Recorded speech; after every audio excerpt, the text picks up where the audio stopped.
So, good day everyone, especially to users. So, today I'm going to talk about the sources of alkanes. So, I'm Weljon Oring. I'm from BSA Tosi. So, sources of alkanes. So, first we have natural gas. So, natural gas is a fossil fuel formed deep underground from the remains of an ancient plant and animals exposed to heat and pressure over millions of years. So, kaya sources sa alkanes is natin natawag na natural gas. So, kaya mga natural gas kay nisa itong mga underground sa itong yuta, parang mga fossils o kanang mga ancient plants na expose sa init mo siyang na buo siya og natural gas og nasa ito sa ilalom sa itong yuta kay mga ancient man siya, so nakatabunan na sa yuta, so ito na form og natural gas. So it is composed mainly of methane, so CH4 about 70 to 90%. So kaya mga natural gas is more siya methane tanan ng 70 to 80%, so along with the smaller amounts of ethane, propane and butane. So methane is one carbon, methane, so and ethane 2 carbon, and propane is 3 carbon, and butane is 4 carbon. Natural gas is stored in underground rock formation and extracted by drilling wells. So kaya mga natural gas is na-stored niya sa underground sa mga rock formation na to sa lalam sa yuta, og ma-extract ni siya og na-extracted og makuha ni siya to through tanang mag-drill ta sa tuang malab sa yuta, like magbangag, like example like magtanil ingana. It is processed to remove impurities such as water, so mga tubig sa itong pag-drilling, carbon dioxide, sulfur compounds and other gases before use. So uses, so fuel for cooking, LPG and natural gas stove. So kanang ginagamit siya para sa pagluto sa mga gasol ingana. Home and industrial heating, so kanang pwede source of kanang murag pampainit nato sa mga balay, source of any heating sab sa unsa. Electricity generation in power plants, so I don't know bro, wapo kita kung unsa ni siya, pero ginagamit siya sa power plants sa electricity generation. So raw materials for fertilizers, so pwede siya pang fertilizer sa tuwang mga tanom, hydrogen gas, plastics and other chemicals. So mo to siya ang natural gas nga source sa alkane. So now let's talk about the second source of alkanes, which is petroleum or crude oil. So crude oil, also called petroleum, is the largest natural source of alkanes. It is a dark, thick liquid found deep beneath the Earth's surface and is formed from ancient marine organisms that decompose millions of years under heat and pressure. So petroleum dano kay pinaka-dako nga source sa alkanes. So mo siya pinadako nga source of alkanes. Mo siya kaya makita sa mga ilogan sa itong mga laing countries, like sa itong mga crude oil nga lang ilogan sa mga laing bansa, kay kani is mahal kay siya, pero kani ding crude oil is source niya kuta lang source sa alkanes. So same as like process no sa natural itong mga fossils nga under sa heat and pressure mo na decompose sila itong mga marine organism na decompose, so nahimo og crude oil nga from million of years ago na. So crude oil contains a complex mixture of hydrocarbons. So complex na kana iso nga kasi klase ng mga mixture sa hydrocarbons, so including short, medium and long chain alkanes. So pwede siya na sa alkane source sa petroleum nga short, na pwede source nga pwede sa medium, and na pwede siya kanang long chain alkanes. So since crude oil cannot be used directly, it is refined through fractional distillation, a process separate hydrocarbons according to their boiling point. So kani crude oil is di din siya magamit na yun. So para magamit siya sa tinatawag na fractional distillation mga process. So kani i-separate itong mga hydrocarbons according to their boiling point. So every boiling point nila is na purpose. So example like kani nga boiling point mabot siya diri itong napo nila po siya nga product. So every boiling point is a different product. So as you can see sa crude oil, this fractional distillation of crude oil, so mo yang gipabukalan ni siya. So tagabuta according diri below 25 degrees Celsius refinery gases or LPG kaya ginagamit nato pangluto, propane, butane ngana. Sa butane ginagamit ito pangluto, so composed siya propane, butane. So under sa 25 degree to 150 degrees Celsius is gasoline. So kaya crude oil if mag boiling point niya na mabot og 150 degrees Celsius is mo ginamit og gasolina, tubil sa motor, petrol. Uli sa 150 to 250 kerosene ang ma-produce. So 250 degrees Celsius nakaproduce siya kerosene, no, panggamit mas pang tubil gyapon, o kaning 150 degrees Celsius diesel fuel. So mo ding every ani na kala presyo ni ban barat na isa barato isa mahal og napit mahal kay dili dali ang process sa pagkuha ani, kay magi pa siya boiling point. So asa inita laliman ka ng 350 degrees Celsius makuha lang ning diesel fuel mo lang mahal kayo. Samot na puning lubricating oil, so 450 degrees Celsius yung maximum. Pababot na nga point is di lang mabuhat siya lubricating oil kay mga gigamit ito pang padangog sa tong mga parts sa tong mga motor, ka mga dagkong ang mga machineries gigamit siya lubricating oil hindi sila mag dry up o sa stock. O above sa 400 degrees Celsius, so pataas pwede pataas, so makaproduce siya og para pinubox. So mo niya ang last process nga aron makabuhat siya og produkto para pinubox og asphalt. So asphalt kay nasa tong mga yuta takagibutaw sa kalsada. So tingnan mo lang para pinubox is depende gyapon sa giusan nila pag process after ani nga boiling point o nasa ipasagol ng mga mixture. So mga product na nagamit no lang LPG, gasoline, kerosene, diesel fuel, lubricating oil, paraffin wax. So important. So main fuel for transportation and industry. So nagamit siya sa pang-transportation nato o pang-industrial nato nga mga kinabuhat. So raw materials for manufacturing plastics, detergents, synthetic fibers, paints and medicine. Marino about sa natural gas and petroleum. So ang natural gas kay short lang yang alkanes, ilang chain alkane short lang ya, mostly methane pa gyud nya. Kaning petroleum kay taas yang chain kanang carbon chain, taas yang chain kay daghang complex man siya, daghang siya klase-klase man siya. Then unlike sa natural gas is composed of three kinds of carbon atom like methane, ethane and methane, ethane, propane and butane. So proceed sa atong ikatulong nga source of alkane, which is biological sources. So small amounts of alkanes are produced naturally by living organisms such as plants, algae, bacteria and some microorganisms. So dire pud sa biological sources is kanang mga source na sa alkanes magagmay lang nga tungod na produce sa ato ang mga plants, algae. So makaproduce pa din ang tanom na tuno og sarili lang alkane. Okay, mga bacteria, microorganism and any living organism makaproduce pa sila og alkane pero kagagmay lang nga amount. So these alkanes are mainly long chain hydrocarbons that form a protective waxy layer on leaves, stem, fruits and insects. So kaya silang alkane is long chain nga hydrocarbons para sa lang pag-protect na lang sa lahang para sa lang lawas, sa lang mga parts sila hang bisag asa nga parts sila ha. Kani is protective waxy layer. So kanilang alkane is waxy layer din ilang mga alkane nga produce nila. Protective waxy layer on sa mga dahon-dahon, sa stems, sa fruits ug sa mga insect. So ilang function is reduce water loss by preventing excessive evaporation. So dili kay sa maughan kay init man kayo, so motong na sa mga waxy layer silang parts silang mga body kay para di kay sa mauga reduce ang water loss kay gabi ra ba kainit ng exposure sa sunlight. So protects plants from harmful microorganisms, insect and harsh environmental conditions. So naprotektahan siya sa mga harmful ang mga microorganisms like ang mga unay makadaot sa tuwang mga example sa tuwang mga dahon, makadaot sa tuwang mga dahon og sa atong environmental condition na pababago, init tugnaw nga na kabagyo, gabi ulan. To help plants withstand heat, sunlight and drought. So matunog na kaning wax na malking ilang produce silang lawas, ang waxes makatabang gid sila para makalahote sa kainit sa pag-uga sa sunlight. So some algae and bacteria naturally produce hydrocarbons that are being studied as renewable biofuels. So kaya sa mga algae and bacteria kay makaproduce ng mga hydrocarbons nga ginasadihan karon as may siyang renewable biofuels. Malagi po kailang ma-produce no kay pila sa samtang kagagmay ng mga algae bacteria, kagmay medyo kayo. So may examples ninyo, plant waxes nga coating nila, leaf cuticle na fruit coatings o lastly kaning beeswax contain long chain hydrocarbons.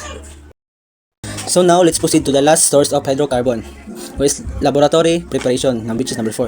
Alkane can be prepared artificially in laboratories and chemical industries.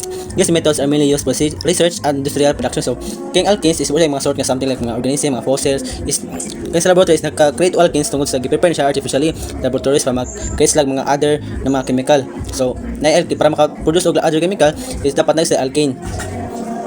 So natay tulo ka method no para maka-produce og mga other chemical through bonding of alkanes or hydrocarbons. So una is atong hydrogenation, Wurtz reaction and decarboxylation. So let's start with hydrogenation. Adds hydrogen or H2 to alkanes or alkynes to produce alkanes. So if ang alkanes ni siya one double bond ni siya, mag-add kanya og hydrogen para makreate siya og alkanes, makreate siya og saturated carbon. Ang double bond mahimo siyang single bond para mahimo siyang alkanes. Duwagan rin mo siya hydrogen. So converts unsaturated hydrocarbons into saturated hydrocarbons. So matuyon na ang unsaturated hydrocarbons is ma-convert siya into saturated hydrocarbons kay ang double bond o triple bond is unsaturated. So duwagan mo siya og mga hydrogen para mahimo siyang single bond. So single bond siya is saturated. So nato example diri. H2 double bond H2. So ethene. Ang yung suffix niya is ENE. So duwagan mo siya duha ka hydrogen, mahimo siyang CH3 o isa ra yang dash munang saturated na siya. Next is Wurtz reaction. So two alkyl halides react with sodium metal or Na in dry either to produce a longer chain alkane. So I'll talk later on no kung unsa ning alkyl halides. So dili sa mga pangalan is makita siya sa mga predictable nato. So I'll discuss later what is alkyl halides. So kadang alkyl halides mag-react sila so used to synthesize larger alkanes in laboratory. So purpose niyan is mag-reach out longer chain alkane. So example diri 2CH3 Ci plus N2A. So mahimo siya CH3 so kabutan diri 2CH3 so mo nang duha ka CH3 to. Nya kaning 2Na gikapi lang siya, nya kaning CI sa pinakauna gitapat sila, so muna nitaas siya carbon chain, yung longer chain itaas siya. So, mo yun yan, no? 2 alkyl halide. So, sodium metal is Na, makita sa program na to ang predictable. Ug kaning CI mo ni atong chloride. So, mag-kuan sa daw, mag-react din siya sa to ang carbon para maproduce og longer chain. Is decarboxylation. Removes the carboxyl group or COOH as carbon dioxide CO2 from a carboxylic acid or its salt. So, itong example, CH3 COONA plus NaOH. So, may mo siya ang CH3, may mo siya CH4 nga naman. Kaning H sa NaOH, i-add mo siya sa CH3. So, may mo siyang CH4. Nya kanang Na, so duha man kabuk Na na diri So, nakabutang dira Na2. Nya kaning CO3, nya kanang i-copy lang ang CO nya. Kasi sa pikas nga, nay duha ka O, pikas na po isa ka O sa NaOH. So, mo nang CO tulo ka O mo na 3 sa kilid. So, muna ang yang example. Gipa mubo niya yang carbon chain. So, kaning isa sa Wurtz reaction is iyang objective is mapataas, makaproduce og longer chain. Nya kaning decarboxylation is ang purpose po niya is ma-create og fewer carbon chain. Kaya mubo. So, mo to ang mga method sa tuang laboratory preparation. Summary, alkanes are prepared in laboratories through different methods such as hydrogenation, Wurtz reaction, and decarboxylation. These methods are essential for producing alkanes for research, industrial use, and development new products. So, essential siya para makaproduce ng alkanes for research. Itong mga alkanes makita mga new chemical na pod. O industrial use, itong mga gamit na invent nato ng mga chemical is pwede magamit sa mga industrial kaya need man siya na to. So, tulad itong pag-research at mga alkanes is makadevelop siya mga new product. So, katong nga kaning alkyl halide, also known as haloalkyl, is an organic compound in which one or more hydrogen atoms is an alkyne are replaced by a halogen atom. So, kaning halogen atom is morning mga atoms nga makita nato sa tuang periodic table. Di siya iyang mga kuan letters, di siya ng CH, di lahi na siya. Kay sa example makita to sa tuang periodic table. Ang kaning nabutan daw sa kuan halogens are elements in group 17 of the periodic table. So, include riya ang fluorine, bromine, iodine. So, fluorine F, chlorine Ci, ang bromine Br, and iodine is I. So, mo sila ang mga gatawag na tuog halogen or alkyl halides. So, nakabutang gina nga mag-meet daw mag-react daw ang duha ka alkyl halide sa sodium metal. So, mo tong Wurtz reaction. So, mga chemical mga nasa periodic table is mag-react daw sa itong mga halogen, itong mga under sa group 17 sa tuang periodic table. So, mo to sila mag-react sa tuang sodium metal. So, good day everyone, good day sir. Today is I will going to discuss about the cycloalkanes or source of cycloalkanes.